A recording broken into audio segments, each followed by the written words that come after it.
Apologize for that delay.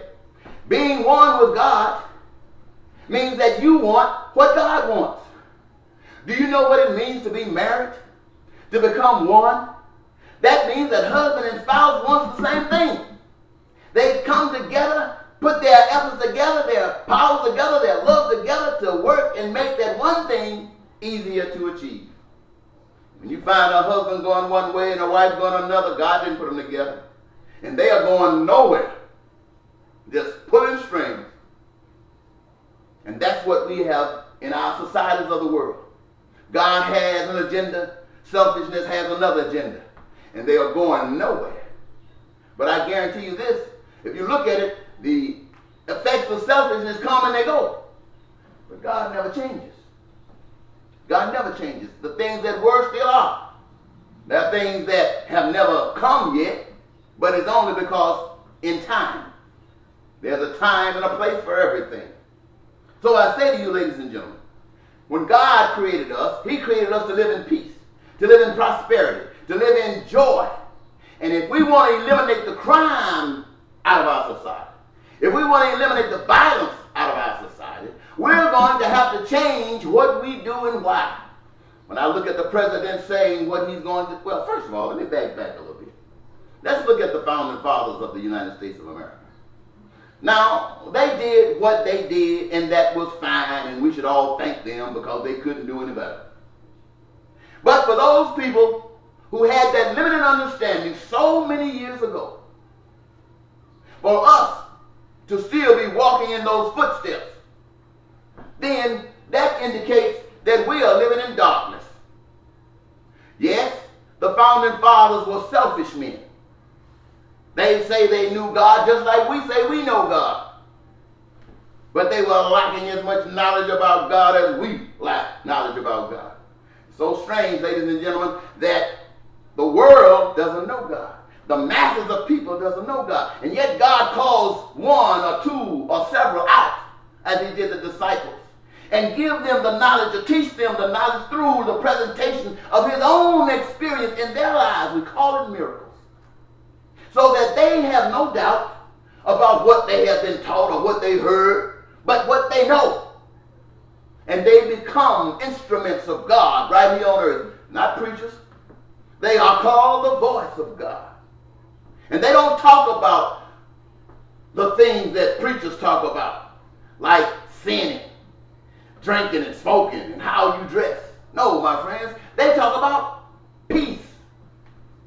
They talk about joy. They talk about love. And when the Congress gets together and starts talking about what they're going to do, knowing every time that they are going to make some happy and some sad, that is nothing but an expression of the absence of God. And all of the millions of people in America who say they know God don't know what to do. They get on their team and figure that God is blessing the Democrat. God is blessing Republicans. No, my friends. God is blessing the world, and the Democrats and the Republicans are tearing God apart. So, Mr. President, Mr. Congress, all of you others who are connected to government, making decisions in behalf of people, you are corrupt, not to be brought down and looked at terribly.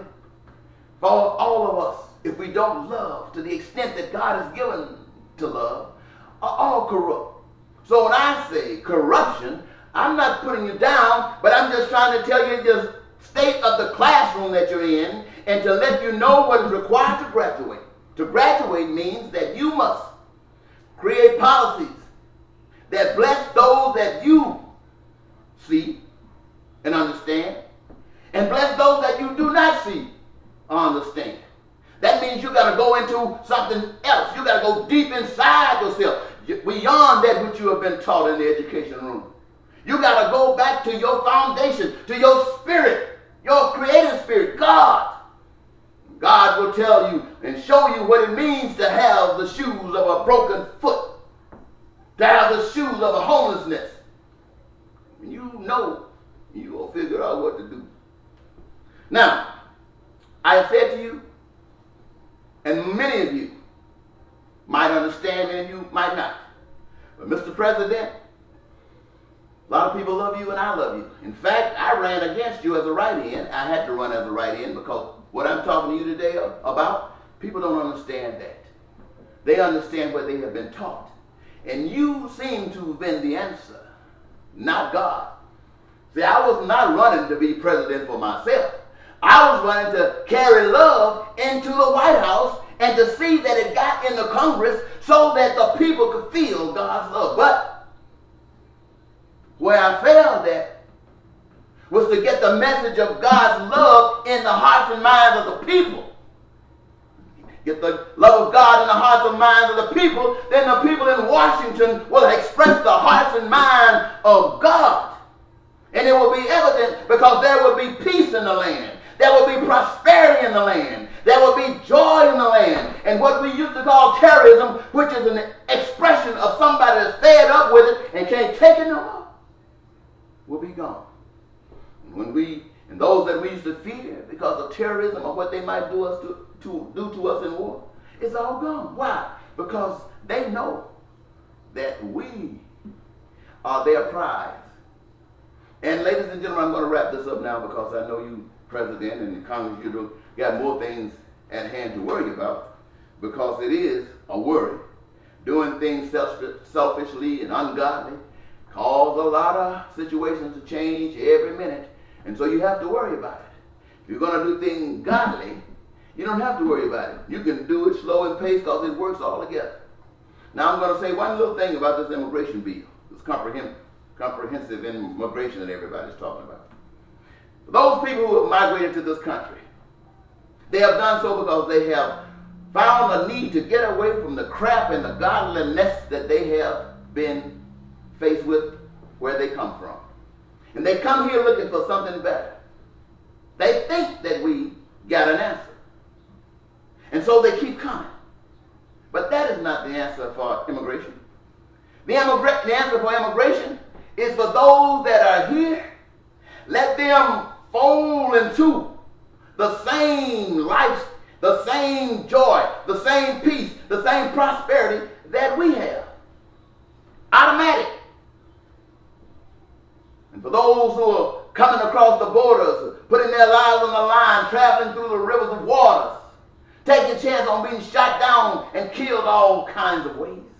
For those, tell them to stay home and put your love for them on their hearts in such a way that the governments of their land will change, and the same joy and peace and prosperity and houses and cars and love that we experience in America, they will experience in Mexico and all the third world countries.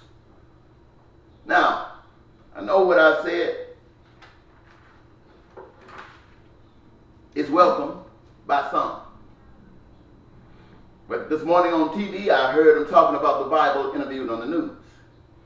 And those that were speaking were saying that the people's actions indicate a hunger for God.